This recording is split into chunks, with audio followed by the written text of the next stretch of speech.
Case number OPHMA 13/93. ഹർജിക്കാരൻ S. Nandakumar, എതിർകക്ഷി ആതിര നായർ.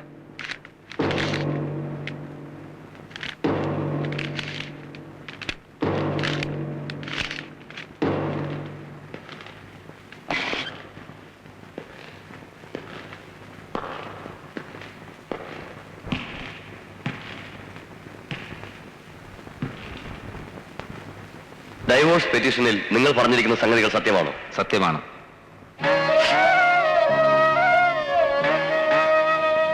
പരസ്പര വിശ്വാസമാണ് ദാമ്പത്യത്തിന്റെ അടിസ്ഥാനം. ആ വിശ്വാസം എനിക്ക് നഷ്ടപ്പെട്ടിരിക്കുന്നു. എന്റെ ഭാര്യയുടെ സ്വഭാവശുദ്ധിയിലും സത്യസന്ധതയിലും ഞാൻ സംശയാലുവാണ്. ഹർജിയോടൊപ്പം സമർപ്പിച്ചിട്ടുള്ള എന്റെ ഭാര്യ ആതിര നായരുടെ കൈപ്പടയിലുള്ള കത്ത് എന്റെ സംശയത്തെ സാധൂകരിക്കുന്നു. ഭർത്താവിനോട് സ്നേഹം ഭാവിക്കുകയും മറ്റൊരു പുരുഷനെ മനസ്സിൽ സൂക്ഷിക്കുകയും ചെയ്യുന്ന ഒരു സ്ത്രീയെ പവിത്രമായ ബന്ധം ആഗ്രഹിക്കുന്ന ഒരു പുരുഷനും ഉൾക്കൊള്ളാനാവില്ല. അതുകൊണ്ട് വിവാഹമോചനം അനുവദിച്ചു തരണമെന്ന് ബഹുമാനപ്പെട്ട കോടതിയോട് ഞാൻ അപേക്ഷിക്കുകയാണ്. എതിർകക്ഷിക്ക് എന്താണ് പറയാനുള്ളത്?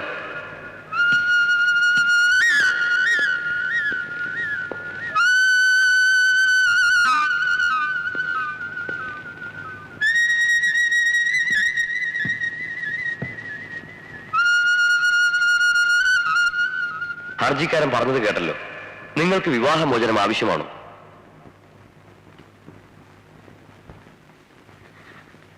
ഞാനങ്ങനെ ആവശ്യപ്പെട്ടിട്ടില്ല. എന്റെ ഭർത്താവിന് വേർപിരിയണമെന്ന് ആഗ്രഹമുണ്ടെങ്കിൽ ഞാനതിനെതിരല്ല. ഹർജിക്കാരൻ ഹാജരാക്കിയിരിക്കുന്ന കത്ത് നിങ്ങൾ എഴുതിയതാണോ? അതെ, പക്ഷേ അതിലെഴുതിയിരിക്കുന്ന ഒന്നും സത്യമല്ല.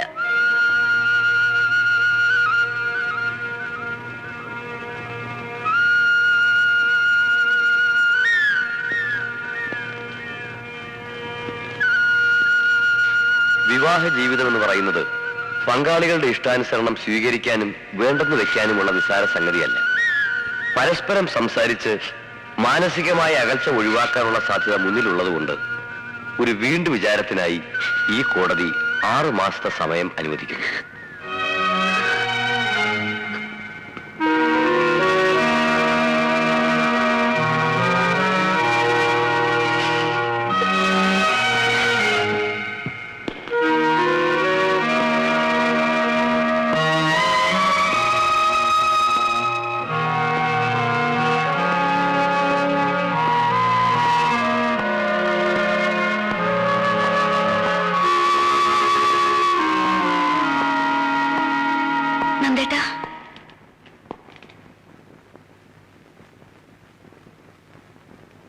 നന്ദേട്ടന്റെ വാദം കേൾക്കാൻ എന്നെ ഒന്ന് കോടതി കൊണ്ടുവരണമെന്ന് ഞാൻ പലപ്പോഴും പറഞ്ഞിട്ടുണ്ട്.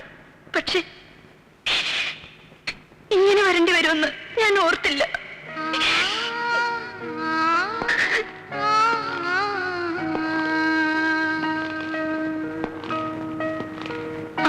കഴിഞ്ഞ് എനിക്കെതിരെ വീണ്ടും വാദിക്കുമ്പോ ഞാൻ ചീത്തയാണെന്ന് മാത്രം പറയരുത്. പൊരുത്തപ്പെട്ടു പോകാൻ പ്രയാസമായതുകൊണ്ട് പിരിയണമെന്ന് പറഞ്ഞാൽ മതി. ഞാനും അങ്ങനെ തന്നെ പറഞ്ഞോളാം.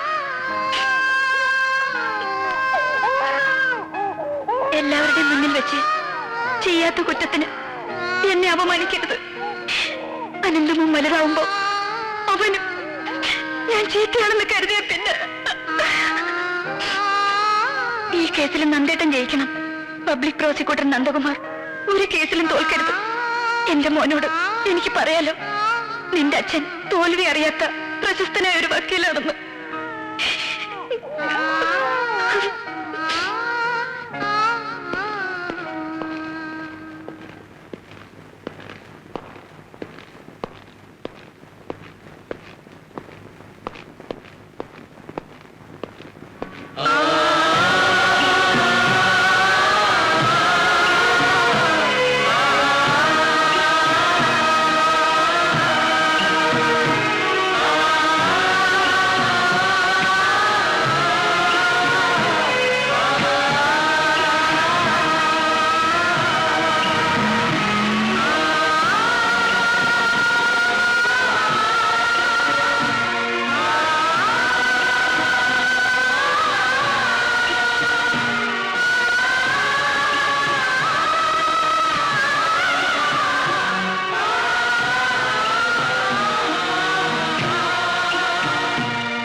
നന്ദേട്ടന്റെ വാദം കേൾക്കാൻ എന്നെ ഒന്ന് കോടതിയിൽ കൊണ്ടുവരണമെന്ന് ഞാൻ പലപ്പോഴും പറഞ്ഞിട്ടുണ്ട്.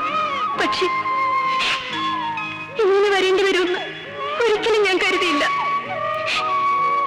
ഈ കേസിലും നന്ദേട്ടൻ ജയിക്കണം.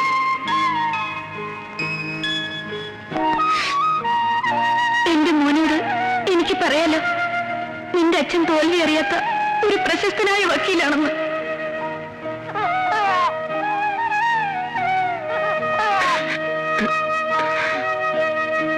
നന്ദേട്ടാ, നന്ദേട്ടാ,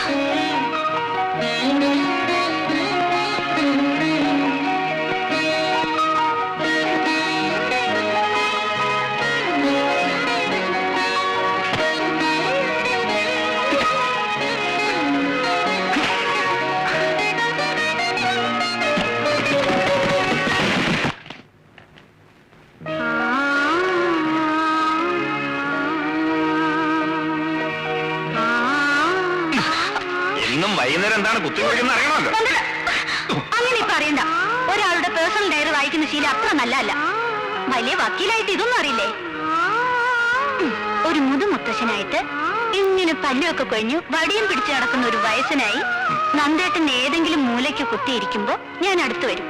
അന്ന് നമുക്ക് ഒരുമിച്ചിരുന്ന് ഈ ഡയറി വായിക്കാം. മറക്കണമെന്ന് കരുതിയതും ഓർമ്മിക്കാൻ പാടില്ലാത്തതുമായ പലതും ഇതിലുണ്ടാവും. അന്ന് കിട്ടുന്ന ആ സുഖം ഇന്ന് ഇത് വായിച്ച പിന്നെ കിട്ടിയെന്ന് വരില്ല.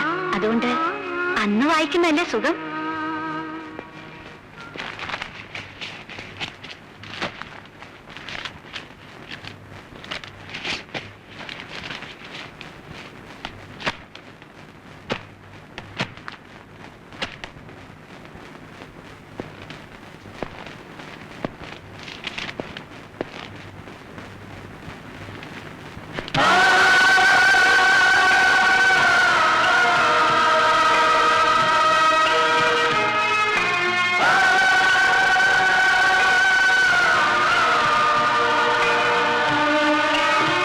കുസൃതിത്തരങ്ങളൊക്കെ എഴുതി പിടിപ്പിച്ചിട്ടുണ്ടാവും.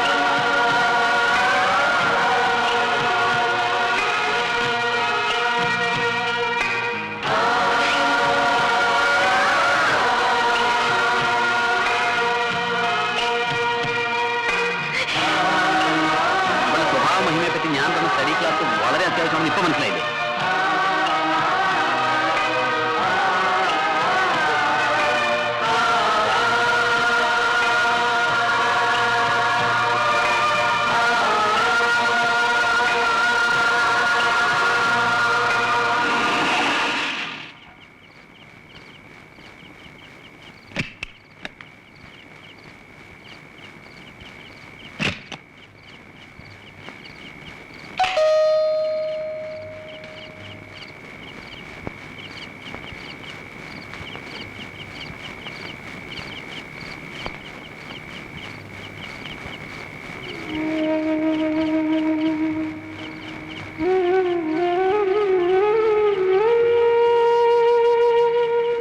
ഭാനു എന്നോട് ക്ഷമിക്കണം.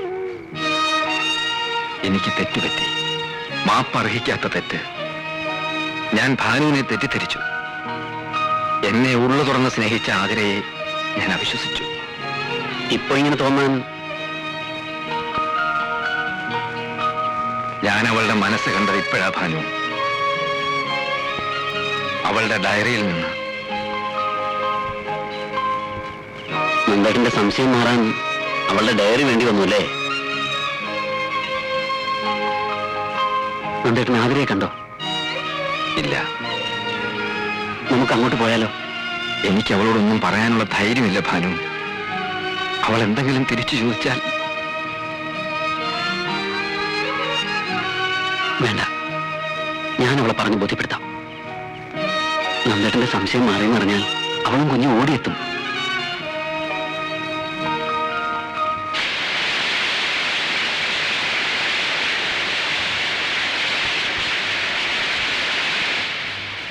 ഒന്നും പറയാതിരുന്നാൽ എങ്ങനാ? ഞാൻ എന്തു പറയാനാ? മകളാണെങ്കിലും നിർബന്ധിക്കുന്നതിന് അതിരില്ലേ? അച്ഛനാണെങ്കിൽ ഉപദേശിക്കാവുന്നതിന്റെ പരമാവധി ഉപദേശിച്ചു. ഭാനു ദേഷ്യപ്പെട്ടിട്ട് ഇറങ്ങിപ്പോയത്. എന്തൊക്കെ പറഞ്ഞിട്ട് അവളുടെ തലയിലിട്ടൊന്ന് കയറണ്ടേ? മകള് ഭർത്താവിനെ ഉപേക്ഷിച്ച് കുഞ്ഞുമായി വീട്ടിൽ വന്ന് നിൽക്കുന്നത് അച്ഛനും അമ്മയ്ക്കും വലിയ സന്തോഷമായിരിക്കും അവളുടെ ധാരണ. ഞാൻ അവളോടൊന്ന് സംസാരിച്ചു നോക്കട്ടെ. നന്ദേട്ടനെ ഒരു നിമിഷം പോലും പിരിഞ്ഞിരിക്കാൻ പറ്റില്ലെന്ന് കരുതിയോളാം ഞാൻ. ഇപ്പൊ പിരിഞ്ഞിരിക്കാൻ ഞാൻ ശീലിച്ചു. നീ പോന്നതോടെ അവന്റെ സ്വസ്ഥത ആകെ തകർന്നു മോളെ. കോടതി നേരെ ചൊവ്വേ പോകുന്നില്ല. ആ പെണ്ണ് കൊല്ലപ്പെട്ട കേസിൽ നാളെ ഹാജരാകാതിരുന്നാൽ പബ്ലിക് പ്രോസിക്യൂട്ടർ സ്ഥാനത്തു നിന്നും അവനെ മാറ്റും. അങ്ങനെ എന്തെങ്കിലും സംഭവിച്ചാൽ അവനെ തൊഴിൽ വേണ്ടെന്ന് വെക്കത്തേ ഉള്ളൂ. അറിയാമല്ലോ അവന്റെ സ്വഭാവം. നിന്നെ ഒഴിവാക്കിയാലേ മനസമാധാനം കിട്ടൂ എന്നായിരുന്നു കഴിഞ്ഞ ദിവസം വരെ അവന്റെ വിചാരം. ഇപ്പോ നീ വന്നാലേ മനസമാധാനം കിട്ടൂ എന്നായി. എന്നെ തെറ്റിദ്ധരിച്ചതിൽ എനിക്കൊരു പ്രയാസവും ഇല്ല. പക്ഷെ അനന്തമോൻ അവൻ എന്ത് പഴച്ചു? അവനെ ഒന്ന് കാണാൻ നന്ദേട്ടൻ വന്നു. അവനെ പറ്റി ഒന്ന് അന്വേഷിച്ചു. എത്ര പെട്ടെന്ന് അവൻ നന്ദേട്ടൻ ആരും അല്ലാതായി തീർന്നത്. അവൻ ചെയ്തത് തെറ്റ് തന്നെയാ. എന്റെ മോന് മനസമാധാനം കിട്ടാൻ വേണ്ടി മാത്രമല്ല മോള് വരണമെന്ന് പറയുന്നത്. കൊള്ളരുതാത്തവനാണെങ്കിലും ഒരു ഭർത്താവുള്ളതാണ് സ്ത്രീക്ക് ധൈര്യം. ഇനി മോള് സ്വസ്ഥമായിട്ടൊന്ന് ആലോചിക്കുക. ഇതിൽ കൂടുതലൊന്നും അമ്മയ്ക്ക് പറയാനില്ല.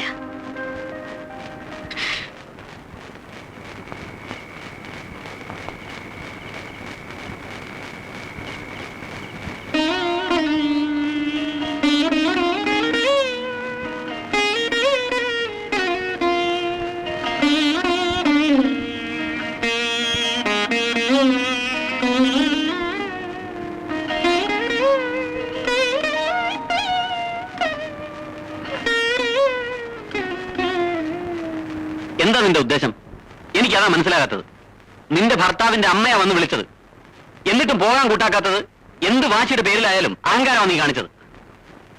ഒരു പെണ്ണിന് ഇത്ര പിടിവാശി പാടില്ല. എന്നെ മനസ്സിലാക്കാൻ ഇവിടെ ആരുമില്ല, അതെനിക്കറിയാം. എല്ലാം വരുത്തി വെച്ചത് നീ തന്നെയല്ലേ? എന്നിട്ട് മനസ്സിന്റെ പ്രത്യേകം പറഞ്ഞുകൊണ്ടിരുന്ന രക്ഷിക്കാൻ ആര് വരുമെന്ന് നിന്റെ വിചാരം? നിനക്ക് മാത്രമുള്ളോ മനസ്സ്? നീ എന്താ നന്ദേട്ടന്റെ അവസ്ഥ മനസ്സിലാക്കാത്തത്? നന്ദേട്ടൻ കുഞ്ഞിനെ നോക്കിയില്ല എന്നല്ലേ നിന്റെ പരാതി? കുഞ്ഞിനെ കൊഞ്ചിക്കാവുന്ന ഒരു മാനസികാവസ്ഥയിലായിരുന്നു നന്ദേട്ടൻ.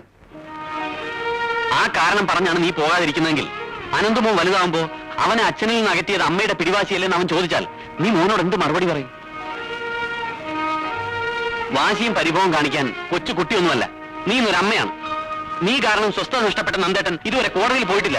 നാളെയും കൂടെ കോടതിയിൽ ഹാജരാവാതിരുന്നാൽ ഒരു പബ്ലിക് പ്രോസിക്യൂട്ടർ എന്ന നിലയിൽ അദ്ദേഹത്തിന് തുടരാനാവുമെന്ന് നീ കരുതുന്നുണ്ടോ? അങ്ങനെ സംഭവിച്ചാൽ കളങ്കമില്ലാതെ ഭാര്യയെ സ്നേഹിച്ച ഒരു മനുഷ്യനെ പൂർണ്ണമായി നശിപ്പിച്ചതിന് സമാധാനം പറയാനുള്ള ഉത്തരവാദിത്തത്തിൽ നിന്നും എന്തെങ്കിലും നിനക്ക് ഒഴിഞ്ഞു മാറാനൊക്കൂ? ഇനി ഈ കാര്യം പറഞ്ഞുകൊണ്ട് ഭാനുവേട്ടൻ നിന്നെ കാണാൻ വരില്ല. പോട്ടെ.